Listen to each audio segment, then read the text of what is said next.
We're collecting from the memorial. We are looking for items that are permanent, that are lasting, and that are meaningful. This is probably the most significant event to happen in the history of Virginia Beach, so we want to make sure it's fully documented. We are starting on the far right, and we'll go victim by victim, but we want to make sure we gather everything that has been placed around each cross and not get anything mixed up.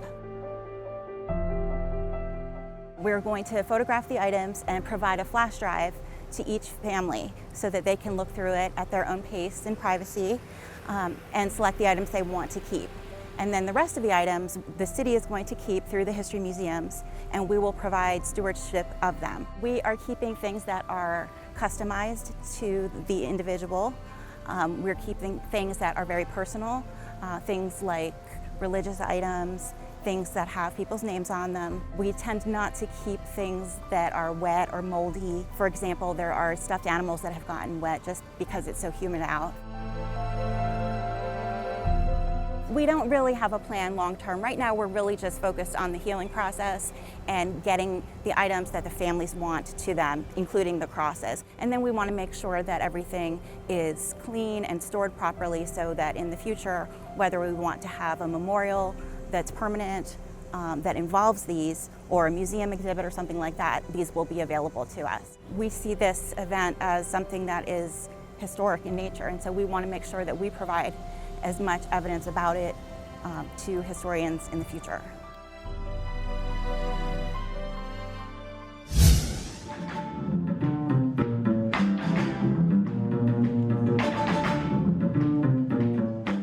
The City of Virginia Beach Department of Cultural Affairs is really proud to be opening and presenting a brand new series, VB Gigs, Globally Inspired Gatherings. And we're thrilled to be able to offer these free and low-cost programs to the community. What's happening at this event is a Son Jarocho concert and fandango. So Son Jarocho is the traditional music from Veracruz, Mexico, and Son Jarocho is played in a community celebration called Fandango, and where everybody dances, sings, plays music, and eats good food, and has a good time overall. I think it's important to host events like this because it brings diversity, it brings different cultures that a lot of Virginia Beach people would not be exposed to, and it's very it opens our mind. Like, I had never done any dance like that or heard that specific music, and I had fun, and now I'm looking forward to hearing more of it. I do believe that in Virginia Beach, specifically in southeastern Virginia, we're a little bit isolated culturally, and I believe that the arts has no boundaries, no cultural boundaries, no language barriers. So to have something like this come in, representing a different culture than we're used to, it's wonderful because we can surpass those boundaries and create a cultural understanding we wouldn't otherwise have. We're starting small, and we're getting public input along the way through the survey that we're going to have this summer to allow for voting for next year's programming. And we're going to craft a series that meets those needs of a desire for cultural diversity in our programming, but also convenience, affordability, and frequency that the public needs in order to continually engage in arts and culture. Hello.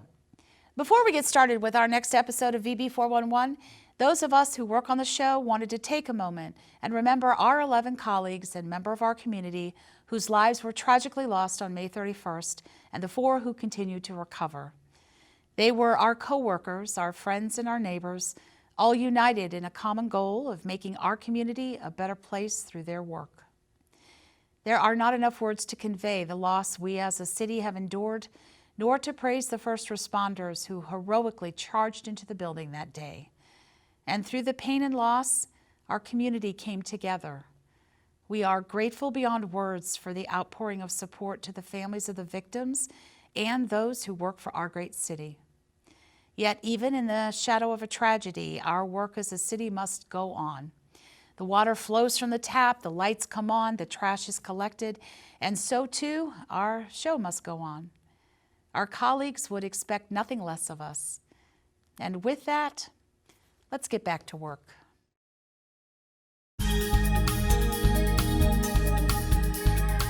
Hello and welcome to VB 411. I'm your host, Ms. Information, the know-it-all in City Hall, here again to bring truth and clarity to misconceptions and rumors.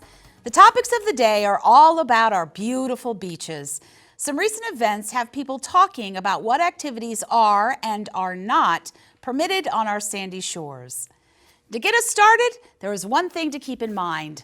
Our beaches are all public. That means they are for everyone to use, residents and visitors alike. Now, it's easy to forget that and think they are private property, especially for people who are lucky enough to live right next to the beach. Now, sometimes there are private or permitted events that temporarily restrict access to a certain area. Think music festival or even construction, like the current beach replenishment project. Otherwise, our beaches are for everyone to enjoy throughout the year. So let's get the 411 on what is and what is not allowed. The ultimate goal, of course, is to keep the beaches clean and safe. It all comes down to respect for each other and our beaches. Now, there's a lot of fun to be had along our shores, from a game of beach volleyball or flying a kite to building sandcastles or seeking buried treasure with a metal detector. Just make sure if you're tossing a ball or a frisbee that you do it behind the lifeguard stations so they have an unobstructed view of anyone in the water. And if you find it too hot during the day, it's perfectly okay to hang out at the beach at night as long as there's no fire and you're not planning to sleep under the stars. Now, that said, there are some items and activities that are prohibited on the beaches, parks, or grassy areas as a matter of public safety. There should be no glass containers, alcohol, public intoxication, littering, fires, including grills, electric or motorized vehicles except city manager authorized use by disabled persons or authorized by a special event permit, riding horses on the beaches or dunes unless authorized by a special events permit, or sleeping overnight. Additionally, swimmers should take care to stay within 50 yards of the shore and follow instructions of city lifeguards. Please also note that it is unlawful and unsafe to swim within 200 feet of a fishing pier. We don't want swimmers getting caught up in any lines, getting hooked, or near bigger fish who may be baited into the area. Oh, and do keep your bathing suit on at all times, because changing in public nudity, including swimming in the nude, obscene displays, or indecent exposure are all off limits. When you have to use the restroom, please find one. In fact, it's probably a good idea to know where they are before you really need one. At the resort area, there are public restrooms at 2nd, 17th, 24th, 30th, and 31st Streets along the boardwalk. Public facilities are also available at Croatan Beach and Sandbridge. Hours and availability may fluctuate depending on the time of year at all locations. A complete schedule can be found on our website, www.vbgov.com/VB411. And finally, one of the biggest issues that sparked numerous conversations among our residents: dogs on the beach. Now, I need to dispel a recent rumor that's been shared on social media over on Facebook. Chels Lee said, starting Memorial Day into Labor Day, VB no longer has the 9 a.m. to 6 p.m. rule for dogs. The new rule is no dogs at all on the beach, boardwalk, or grass areas. Leash or no leash. It doesn't matter. No dogs from 1st Street to 42nd Street. Now, the short answer is this. The city has not changed the rules about dogs on the beach or the boardwalk this year. The particular section of the city code regarding dogs on the beach was last amended on March 25, 2014 to allow dogs on the boardwalk and grassy area beside it from 6 a.m. to 10 a.m. between Memorial Day and Labor Day. Prior to that, dogs weren't even allowed in those areas at all during the summer season. As for no dogs on the beach between Rudy Loop and 42nd Street during that same time frame, well, that's been on the books since Virginia Beach merged with Princess Anne County 56 years ago. In fact, we couldn't find any reference to a rule that allowed dogs on that stretch of the beach at any time during the peak season. So in summary, between Memorial Day and Labor Day, no dogs on the beach between Rudy Inlet and 42nd Street. Unleashed dogs are permitted on beaches north of 42nd Street before 10 a.m. and after 6 p.m., provided they're under the control of their owner or leashed. Now, leash dogs are allowed on the boardwalk and Atlantic Avenue between 6 a.m. and 10 a.m. Finally, please note that service animals are exempt from these prohibitions under the Americans with Disabilities Act, or ADA. If you'd like to see the evolution of the city code pertaining to dogs on the beaches, along with links to Animal Control's website and their FAQs about this issue, we've got it all on our companion website, www.vbgov.com/VB411. Simply click on the article about leash laws and they'll be listed in the sidebar. And now, you're in the know. Thanks for joining us today. Is there a burning question you'd like to have us answer? Well, send me an email to ms.info@vbgov.com and we'll get on it. Thank you. See you next time.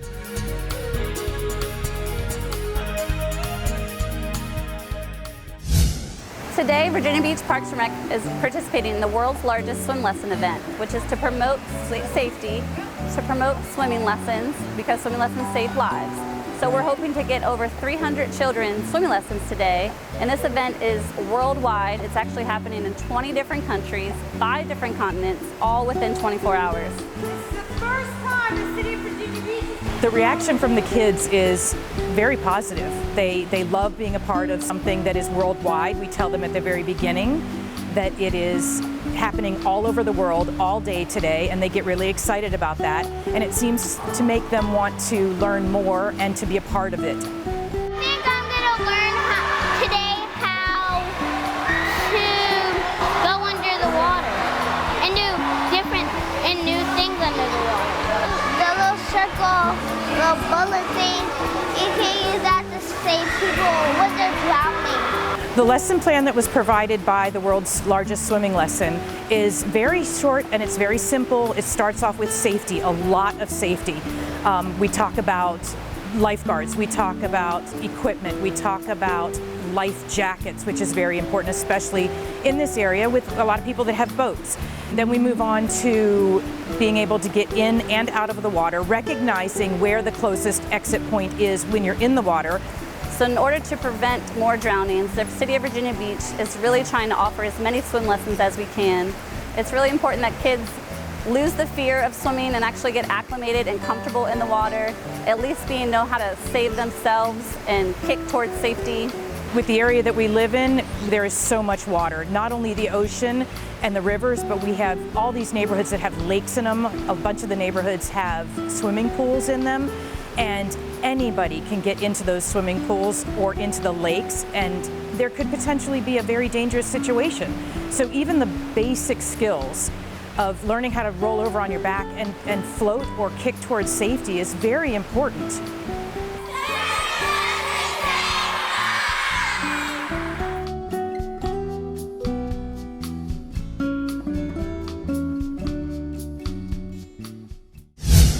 This event is about continuing a desperately needed conversation. If we don't talk to each other and express what's going on, explore our history, talk about it, we cannot move forward. I think this event for the community is doing a lot to bring about awareness of the music that kind of highlights the struggle of the African diaspora, some of the shortcomings that people felt and experienced. Currently, there's a lot of tension, a lot of racial tension, and this is just another area that we can use our voices to make some noise and make some expression about what is going on and what we think about it, and this is our contribution. Today's conversation that led to the idea that, well, it's implicit bias, that we really have to understand what that's all about, so that we can get to the heart of this and move forward with everyone together in America. We're one country, we're one people. Overall, for the community, it's just going to create more inclusion of people in the discussion, and that's really what we're trying to do, is just have the dialogue and use music as a way to get more people involved in that. Events like this are really important because it gives people a chance to learn in an environment that is comfortable, that is not necessarily like an institutional type of environment. I hope that we continue having these conversations, and I hope it gets bigger and bigger. because more people need to be a part of it. It's very beneficial for our community. It needs to be expanded, make it a bigger thing, make it more encompassing.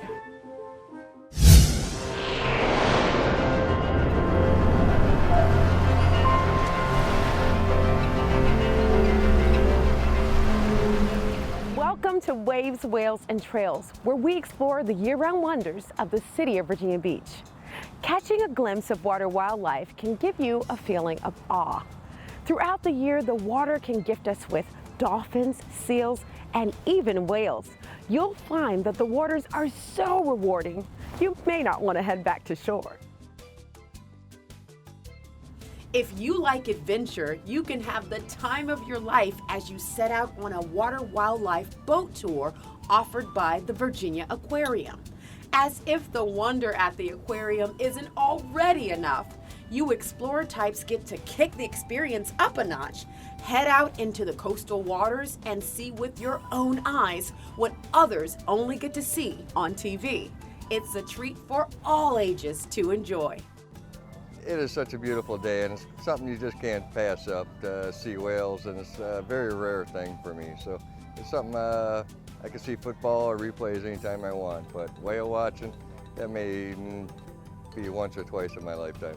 Eagles perched beautifully in the trees over here on the left-hand side. I think it's very educational.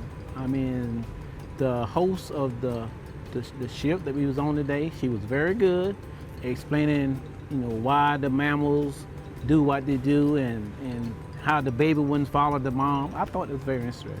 But the option of the boats is amazing because they take there's 2 charters out today full of small children. It's safe and awesome, and they educate. There's handicapped options. They all have handicapped ramps fully set up for anybody, old, young. I want people to know that Virginia Beach is a world-class destination. The ocean here is alive and rich and beautiful and wonderful. What an amazing thing, all the adrenaline and the knowledge and the learning that comes out of it and the excitement. And think about this, a family doing that together, that's a memory for a lifetime.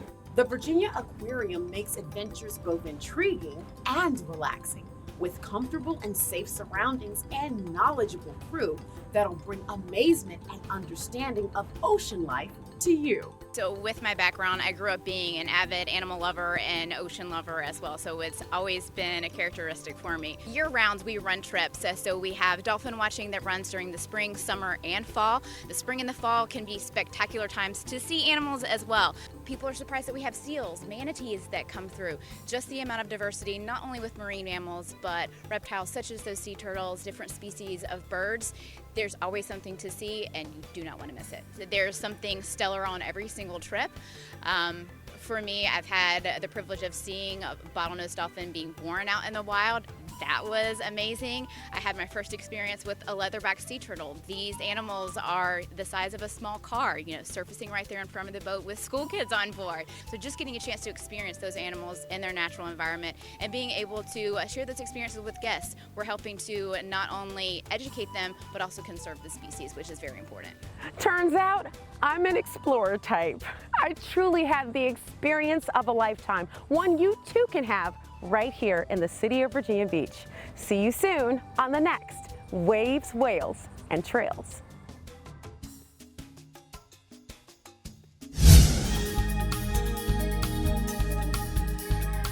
Hello and welcome to VB 411. I'm your host, Ms. Information, the know-it-all in City Hall, here again to bring truth and clarity to misconceptions and rumors. Today, we're going to talk about Project Lifesaver, a program run by the Virginia Beach Police Department that can recover missing persons quickly and before an incident occurs. Now, before we get too far with this topic, I do want to make it clear that the program isn't necessarily for everyone. It's designed to allow first responders to quickly locate and recover individuals with cognitive disabilities who would be lost and endangered without their caregiver. For example, someone with Alzheimer's, autism, Down syndrome, or a traumatic brain injury are just some of the individuals enrolled in the program. First responders will tell you that in an emergency situation, especially one when someone is missing, time is the biggest factor in a successful outcome. It's an unfortunate reality, but the longer an individual with a developmental disability is missing, the more likely it is that some harm will come to them. Drownings are especially common with young children. Enter Project Lifesaver, a national program designed to assist in locating enrolled at-risk individuals. When someone is enrolled in Project Lifesaver, they're provided with a transmitter that's worn around their wrist or ankle. It emits a continuous signal as long as it has power, which is provided by a small battery. If someone in the program goes missing, all it takes is a call to 911, and police will be immediately dispatched and start looking within minutes. In Virginia Beach, our police department has a 100% success rate in finding individuals enrolled in Project Lifesaver. The average time to find them? Just 30 minutes. Without Project Lifesaver, it can take up to 8 hours or more to locate someone. In a situation where minutes matter, 8 hours is an eternity. So you might be thinking, oh, this sounds expensive. How can anyone afford this? Well, good news is it's a low-cost program, just $5 per month. This small fee covers the cost of a year's supply of batteries that a city volunteer will come out and replace each month. Now, in the event cost is an issue, financial assistance is available for those who qualify. Now, it's important to keep a couple of things in mind about the program. First, if someone goes missing, they won't show up as a dot on a map when a call comes in. The equipment doesn't use GPS technology, but rather a directional antenna. This basically means that when the Virginia Beach Police Department is looking for someone, all they know is the direction the signal is coming from. The closer first responders are to the missing person, the stronger the signal will be. However, the effective range of the transmitter is about 1 mile, which is another reason why time is of the essence when reporting a missing person. The more time between the person going missing and a report being made means they can get farther from home. Now, one such case involved an elderly individual who made their way from the Lake Edward area to the ocean front. This person had a several-hour head start, complicating rescue efforts. The good news is that this individual was located and safely returned to their home, but that process still took several hours because of the reporting delay. Second, all of the Hampton Roads cities are part of this program. So if an enrolled individual goes missing near the border of Virginia Beach and Chesapeake, first responders in both cities will be able to search for the same person. For more information on the program, including enrollment information, please visit www.vbgov.com/Project Lifesaver. Now, in honor of the 50th anniversary of the moon landing last week, we wanted to highlight a little-known item here in Virginia Beach. Did you know that the city has 2 artifacts that were flown to the moon and back? It's true. To be fair, our mementos weren't part of the landmark lunar landing that took place on July 20th, 1969. Rather, they were part of the Apollo 14 mission that took place from January 31st through February 9th, 1971. Alan Shepard, the Apollo 14 mission commander, called Virginia Beach home for a number of years. Though he wasn't a VB native, he spoke fondly of his time in our city and was recognized by his adopted hometown after becoming the first American in space in 1961. Remember the old dome? Well, the city renamed it to the Alan B. Shepard Civic Center in honor of his achievement. As a gift to his adopted hometown, he donated a mission patch and a small Virginia state flag that flew with him to the moon. His hand-scribed note reads, "Presented to the mayor for the citizens of Virginia Beach, where I spent many happy years. With my warmest and sincerest regards, Alan Shepard." Now, unfortunately, this piece of history isn't available for public viewing, like many of the items donated to the city throughout the years. However, we'll have some high-resolution images available on our website at www.vbgov.com/VB411 for anyone to view. And now, you're in the know. Thanks for joining us today. Do you have a question you'd like to see covered on the show? Well, send an email to misinfo@vbgov.com and we'll get on it. See you soon.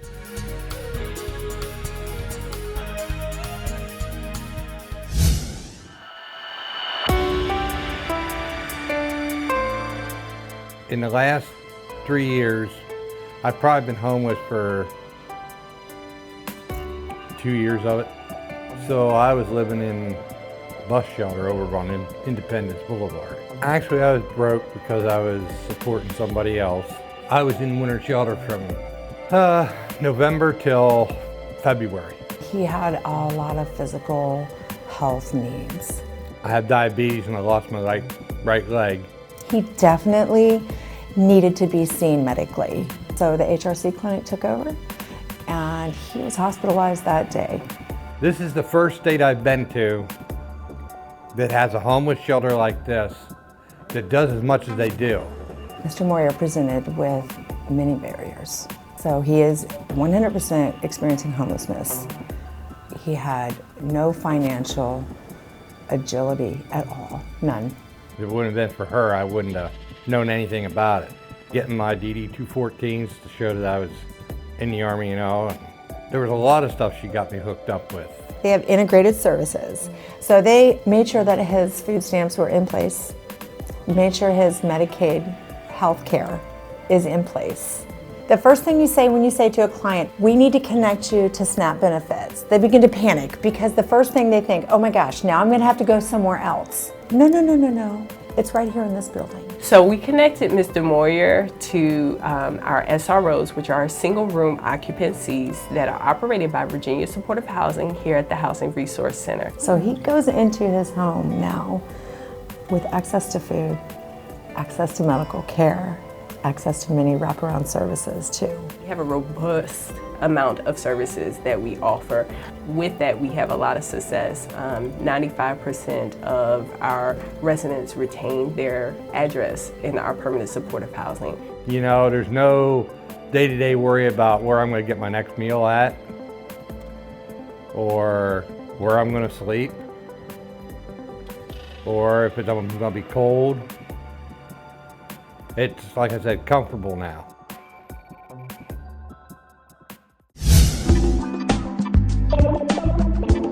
Race and culture is still the elephant in the room.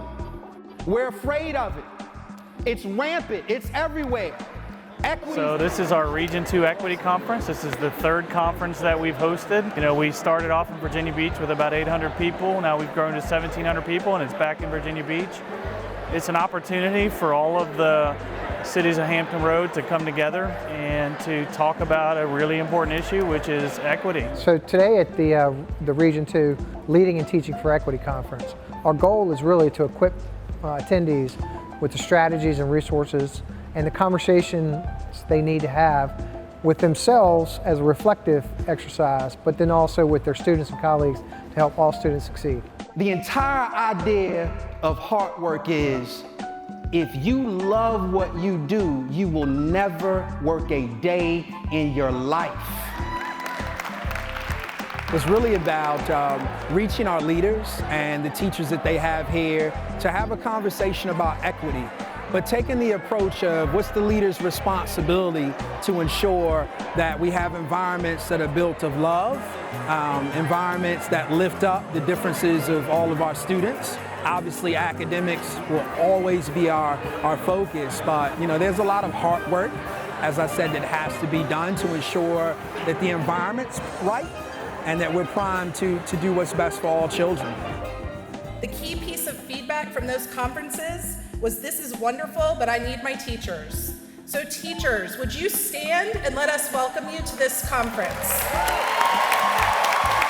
But it was so critical to add the teachers. And so this year, being able to have teachers from any school in the region that wanted to send teachers and a school-based team, I think is going to really extend the learning and the work.